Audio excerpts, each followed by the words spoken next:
for easier placement of your Azir or Gragas answers with your sweeps. So it is another combo breaker, another denial, and I actually do like it because it's pretty easy to land those Bard ultimates when your opponent team is stacking up on the Kindred ultimate or stacking up, for these plays. Plus, it enables Sword Art to roam around, and that's what TSM need, because Lost has not been able to carry nearly as heavily as Sven. So of course, Huni's going to have a bad time if he sticks around up here, as both Blabber and Perks are nearby looking to facilitate some sort of a play. But Huni just recognizes, hey, I'm on the weak side right now. Our jungler's bottom. They're taking the Drake. There's nothing for me to contest. You've just got to surrender all that farm, all that experience. That feels bad, but it's what you got to do.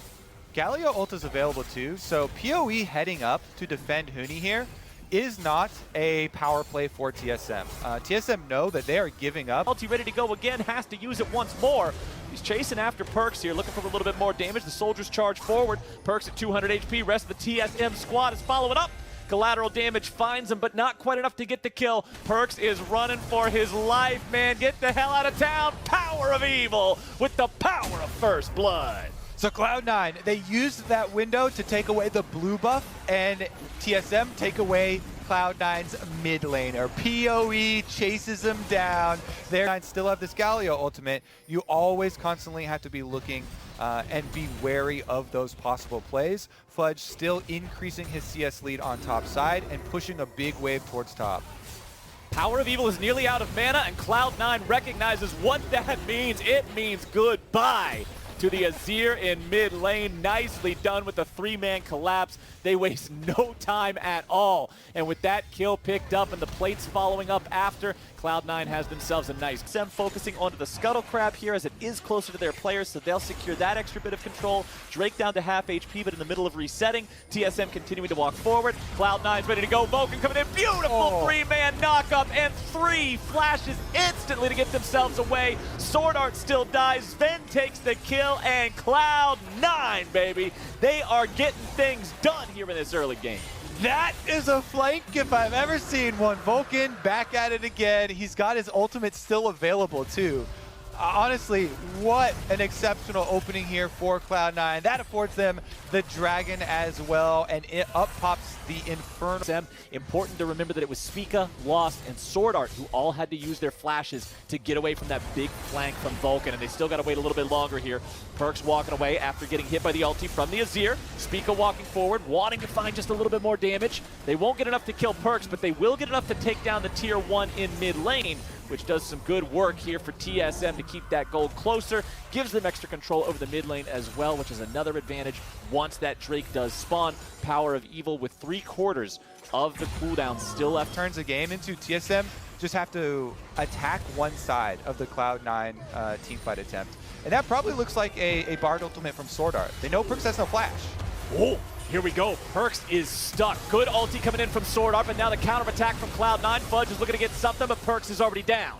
Cloud9 in a 4 versus 5. Spica the target here as Blabber jumps in for some damage. Spica getting himself back with his own ulti. Deadly Flourish coming down to find a little bit more onto Blabber's health bar. Vulcan in the middle of everybody, popping the ulti, staying alive. Lost dying down to the Boomerang Blade from Sven. TSM, they had a 5v4, but Cloud9 played it clean enough to even the odds. Now we've got 4v4 on the map in the bottom side of the river. Sven taking a little bit of damage, then he's not able to interrupt him. Perks has teleport. Remember that Gragas' body slam cancels pretty much every other dash, so it can stop you as you're blast coning over the wall. TP coming in. Cloud9 with control over the bottom side river still. 1 teleport coming in. 2 teleports coming in. Cloud9 says, that is ours, thank you very much, and they walk away with the Drake. And 2 Drakes over to Cloud9, setting themselves up for a possible stack here. His game would definitely have to go a bit deeper than they are. Waiting for which one of these teams can finally find that big moment that leads to a breakaway advantage. And curious, Kobe, how do we get to that point? What is the win condition for that big playmaking moment here in this game for either squad? Well, for TSM, I think they have to continue to look aggressively because, again, if Cloud9 get that flank, if they get the initiation, it's so hard to stop the combo. So, again, Bard ultimates are your best friend. Nothing else is that easy to use for TSM. It's going to be HP wants to try to get as much of that back as he can before this fight breaks out here. It is TSM who has control over the Drake pit right now. But Cloud9 are not ones to back away from a fight, especially when they've got plenty of resources ready to go here. However, Blabber does not have that flash anymore. Spica trying to get himself away, but the damage is coming in. Sven's going on a killing spree. They've killed off the enemy jungler as the fight starts out, and Cloud9 has Lamb's Respite to keep their own men alive. Perks gets a kill onto Lost. Power of Evil tries to kite back as Huni gets a revenge kill onto Vulcan. TSM mid laner barely keeping himself alive, getting over the wall here with the Blast Cone. Fudge chasing after Sword Art while Huni's stuck in the middle of a 1 versus 3. He gets away over the wall with the flash underneath the tier 1 turret to stay alive. Cloud9 have slammed this fight. It is a 1 for 3 trade, and they will take that Drake as their reward. Yeah, they're going to take it all right. They don't let TSM get the Bard ultimate pick. They take the initiative here. Blabber says, I got him, of Spica, before he even goes past the Wraith camp, before Vulcan had even engaged. And once he does, they annihilate the enemy jungler. This is going to be a risky but warded play by TSM. They're going to have to abort mission pretty quickly. That is a Cloud9 ward on the Baron. 7K, it's getting burned so quickly though. Spica's arrived. If this wasn't warded, this would have been a great play from TSM. Let's see if they're willing to commit to this. There's your 3-man pulverize yet again. Sven goes on a rampage. Everybody's going to be killed off. Baron secured at least by TSM. It is a 1 for 2, but TSM takes the Baron. That favors them. That is a bold play from TSM. It actually pays off. Burning right through that Baron with Power of Evil's Azir. My goodness, they take it right back. As soon as Cloud9 were able to take down that dragon, immediately calling for this aggressive look. And you gotta say, this type of thing, we don't get to listen in on the shot calling. So especially for such a young player, to have that resolve, to have that stoicness in the face of absolute game-throwing possibility. But now we got the fight breaking out. Lost is stuck. We got so many stasises popping off. Perks are going to lock somebody down. Oh, can they manage to get Lost away? No, they will not. Fudge goes on a killing spree. TSM now looking for one in retaliation. Lamb's Respite keeping Fudge alive. Trying to back away now. Power of Evil and the rest of TSM finding themselves caught between a rock and a hard place, and a hard place is named Cloud9. Power of Evil trying to continue that retreat. Perks with a nice wombo combo. Vulcan following up. Power of Evil and Sword Art going on a magical journey here together, but remember that Huni flashed earlier. Now the man's getting taunted, the man's getting pulverized, man's getting headbutted with a Justice Punch. He's somebody's lunch. Double kill over to Perks. The Galio is getting it done, and Cloud9 removes so many of those Barons. Even with all the tools we mentioned from Champs Select, Flowers of TSM trying to counter this combo play in the Tribush, but it looks like TSM didn't like the performance. No, they are not a fan. Not their favorite genre as they're trying to come in and collapse here. Fudge gets himself away. It looks like Cloud9 might just be saying, hey, you know what? We don't care about the Drake. Let him have it. We're going to take turrets instead. Sven's already at the tier 3. He used his ulti. He is committed to this push. Perks is sitting up top here at the tier 2. So they will just give this Drake soul away to TSM. Cloud9 are instead opting to grab the mid lane tier 3, the top lane tier 2. Sven's still sticking around, putting some auto attacks here into this inhib, but recognizes he needs to get away right now as TSM is rotating back up into the base. So one inhibitor now vulnerable, and one of the remaining tier 2 turrets destroyed. How do we feel about this trade for both teams? Baron's on the map. What does that mean, Kobe? It looks like purple is back on the menu. Ding, ding, ding, ding. Serving up right now. 7K health dropping quickly. We've got Lost opening up. Spica's not close enough to smite. Curtain calls ready to go. Bard ulti already going through. Baron going to be stuck here at about 1,000 HP and stolen! Power of Evil. What? The Blabber has Smite still available? What? Okay, something happened. The Baron went over to the king of the chickens. And 6-foot hole everybody else is when you're not living no more. Cloud9 try to kite this one back. TSM moving forward. Sven wants to escape. Power of Evil hot on the chase. Vulcan tries to go in with a headbutt pulverized, but a good flash away from PoE.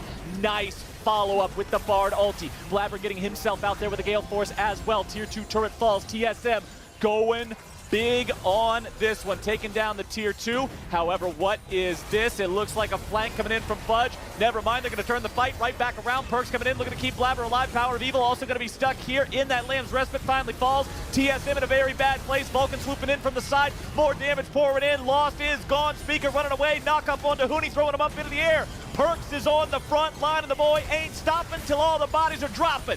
Fudge jumps over that chicken wall to chase after him. Huni's still on the run. Sven with the boomerang blade over the wall, and Huni is about to drop here next. Your Hex Tech sweep will slow him down, but he's going towards the blast cone.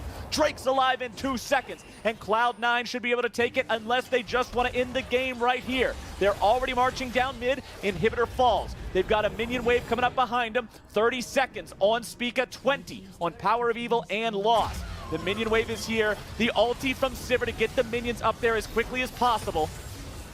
But with the Baron buff applied from Huni, Cloud9 cannot end. Instead, they will back off and take their Infernal Soul. Put another one on the board for Turbo Dive, though, Captain Flowers. That was so ballsy from Cloud9. Did you see Blabber's health? It almost didn't even show up on his health bar above his head when Perks got the ultimate on him. PoE almost 100% Blabber here, pushing him off his own Kindred ultimate. And look at this. PoE goes in, sweeps him off the ultimate. One more chunk, has the full 3 item power spike. TSM just running towards the super minions. I like pushing this out. It buys you more time, regardless of what decision point you have to get to about recalling. PoE goes in, though, whiffs. That was wacky. I'm not sure what that was, but a nice follow-up there from Spica. Gets the Lamb's Respite out of Blabber. That is one of the most complicated team fight tools to have to play around, and TSM just removed it from the equation. Now let's see what their response is to the split. Through, and there's plenty of damage here with the Kindred and Sivir. Lost opens up the curtain call. Vulcan coming around to stop him. Baron has been reset. Cloud9's going for the fight. Vulcan already nearly killed off. Deadly Flourish coming in. A little bit more damage coming through as you've got the Shurima Shuffle, throwing a couple of them back. Lost grabs the kill into Blabber, but Fudge kills Lost. Now you've got Huni taken very low. Nice interrupt on that kill coming out from Sword Artist. Power of Evil flees, and Perks looks to finish off that kill too. Sven is running wild. The man is uninterrupted. The man is unstoppable. He is continuing to push forward. 3 health bars still remain on TSM, but they are alive by barely a sliver of an inch. Sword Art wants to get away, but the uppercut kick from Camille says no. Perks keeps Power of Evil and Spica stuck inside the fountain. Cloud9 have compromised health bars, but there's only 2 players of TSM remaining. Make it 1. C9 find themselves a fight. They use the advantages they've earned all game, and they get trolled at the very end by the inhibitor coming back. It shouldn't matter that much, but man, did that let the air out of the celebration at the very end. But C9's still gonna have it, baby. Speak is your last man standing. He's stuck all the way back in the fountain. They're wanting to pad the stats with another kill, but they won't even need it. Cloud9 take the win in the series 2-1, and they're going on to play in the semifinal.